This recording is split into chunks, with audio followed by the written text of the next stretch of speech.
Hey, my name is Mark, and this video is a demo of fabrication in Steelhead. So fabrication includes specifying a multi-level BOM, routing, and manufacturing execution. So first, let's just go to our part numbers and create a new part number for the top level. And we're going to model a corner desk. Once we have the corner desk part number, we simply specify the initial inputs to the corner desk. So these can be sub-assemblies or direct raw materials. So let's say this corner desk has 2 desk sub-assemblies and then also some fasteners.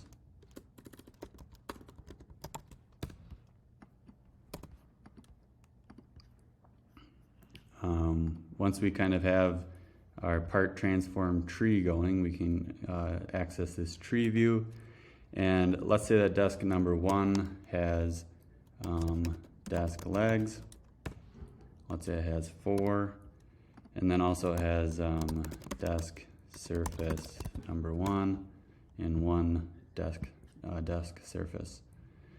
For desk 2, let's also give it some legs and desk surface number 2. So you can kind of see the multi-level BOM getting built out here. And you'll notice I actually use the same part number here, desk legs. And if I specify how desk legs are sourced from their inputs, let's say like 50-foot raw stock, 150-foot raw stock creates 40 desk legs.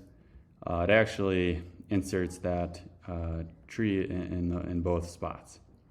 So we kind of have our BOM put together here with multiple levels. Raw stock turns into desk legs, and the surface turns into the desk 1 sub-assembly, and then all of that turns into the top level part number. Next, let's specify the routing, the processes that this input part needs to go through to become the output part. So we'll just select this functionality here to select an existing process, and we'll say cut to length. And we can click this process tree and see exactly what's going on there. For this one, let's select carpentry, and Steelhead has advanced process routing modeling capabilities far beyond like a naive list of operations. So you can go in here and set up a tree, again, we like trees, of the steps that need to happen. And you can also specify that these nodes are opt-out. So you could say actually, desk 1 does not need grooving, and we'll specify desk 2 to also go through carpentry. Let's say desk 2 doesn't need planing. So you can quickly do your routing with the full functionality of Steelhead process modeling, which you can find more information about in other videos. So now we have a fully modeled corner desk, a multi-level BOM with routing, assemblies, and cut to length. So let's see how it looks in production. So if I go to my received orders and create a new received order, which is a sales order in any other software, but on our part transform line items, oh, I forgot one thing. We created multiple part transforms here. We just need to mark this one as billable so it can be selected on a received order. So we go here and only that one shows up as an option. Let's say we actually want to fulfill an order for 5 of these desks.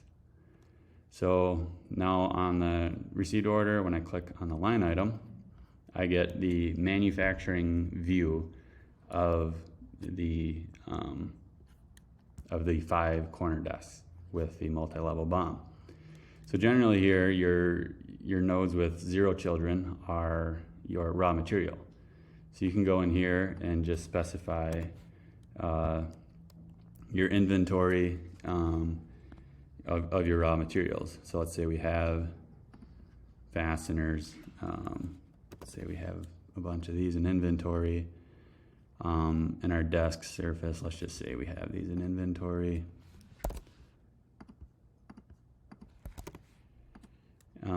So the next interesting thing to look at is how does it select that process and go from 50-foot raw stock into desk legs. So here we can generate work order and generate the parts that we need. So the inputs are 1 50-foot and the output is 40 desk legs. So we can save that, and it goes to the Steelhead order entry screen, which we can save.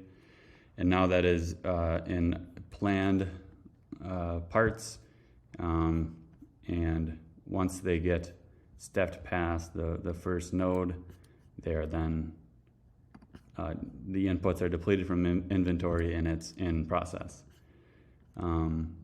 So let's say this process only has one step, but we're just cutting these. This is 40 desk legs in process, and once we're done with this work order, the 40 desk legs get completed to inventory.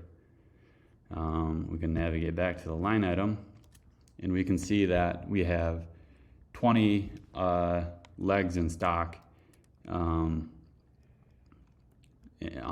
40 really, 20 here and 20 here. The next step we can do is just keep moving up the tree. So this turns green because the outputs are satisfied, so there's no need to order more stock or anything there. And let's generate a work order to create desk 1 from the desk legs and the desk surface. So we just use all our default buttons here, and we get a planned work order, we get planned parts, and we see here we get our tree as expected with opted out of grooving, and we can step these parts through. So now this is a desk 1 sub-assembly in process, and the inventory, its inputs have been depleted from inventory. So if we go back here, we can see that's now in progress. And that's really captures a lot of the functionality in terms of BOM and fabrication modeling.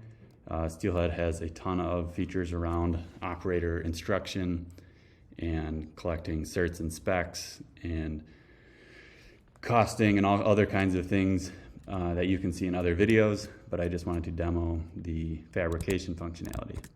So you might ask, well, that looks nice for a simple contrived example, but here's an example of a customer data that's anonymized but real assembly, and how it's working for a fake X-ray machine. And you can see the complexity that it is able to handle. So I'll just scroll through the full tree of how big this can get, but it remains pretty legible even for having hundreds of part numbers in your multi-level BOM. So this is how it can get scaled out and still be a functional, great system even for BOMs with many part numbers.